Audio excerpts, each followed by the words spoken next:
matigil natin at matakot natin yung mga ibang mga nag-interest na manloko. Are being handed over, symbolizing fulfillment, commitment, and the assurance that no OFW will ever... Maraming salamat at nandito po kayong lahat. Ang gustong sabihin ay konti lang. Unang-una, ang bawat balikbayan box ay pinaghirapan ng ating mga kababayan. Para sa kanila, hindi lang to isang box. Tulad ng narinig yung kanina, ito ay simbolo ng kanilang sakripisyo at pagmamahal sa kanilang pamilya. Pero dahil sa mga manlolokong box handling companies, imbis na makarating sa mga pamilya nila ang mga boxes, naiwan to at napabayaan sa ating mga ports.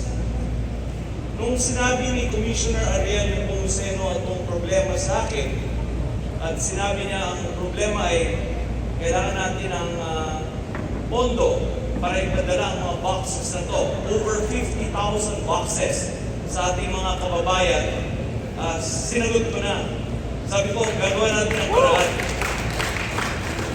Buti na lang, kung pinaabot ko to sa ating Pangulo, ang problema, agad niyang inapubuhan ang door-to-door delivery ng mga abandoned balikbayan boxes na walang kahit anumang dagdag gastos sa mga tao. So buti na lang, sinagot ng ating napakabait na Pangulo. Hindi natin hahayaan na maloko ang ating mga kababayan, sisiguraduhin ng gobyerno na protektado ang kanilang pinaghirapang padala. Ito po ang payo ko sa ating mga kababayan, OFW. May nagtanong po kanina sa amin ni Com Ariel na ano bang magagawa nila para ma-avoid itong problema nito. Ang madaling sasagot dito ay ayaw mo magpailat sa mga binuang na box handling companies na sobra sa barato. Kapag sobra sa barato, warning na pwede ni-scam. OFW sa kanilang mga pamilya para sa buhay upang mapadala namin sa kanila direkta yung mga boxes.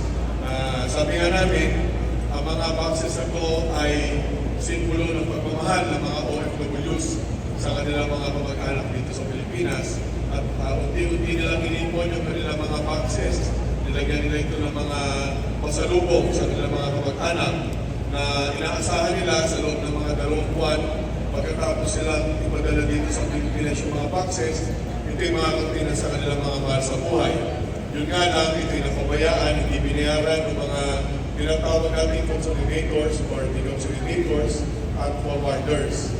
Ibig sabihin, yung bayad dapat sa shipping lines, sa Philippine Ports Authority o dito sa Cebu Ports Authority, at ang bayad sa pamahalaan, sa customs, hindi binayaran ng mga importers. Kaya ito yung itinuring na abandonado o abandon. Ibig sabihin yan, wala may kasikaso.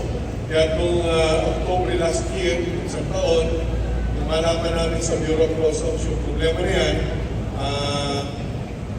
immediately, tagli-tagli, ako ay lumapit kay Secretary Frederick Go upang pingin ng tulong dahil kailangan natin ng pondo upang maparating ng libre sa mga OFWs itong mga boxes na to.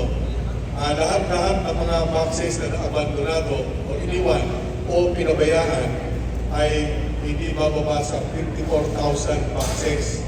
At ang mga nasingil na mga kumpanya na nagbayad sa kanila yung mga OFWs natin, ang total po na binayaran sa kanila ay hindi mababa sa 330 million pesos.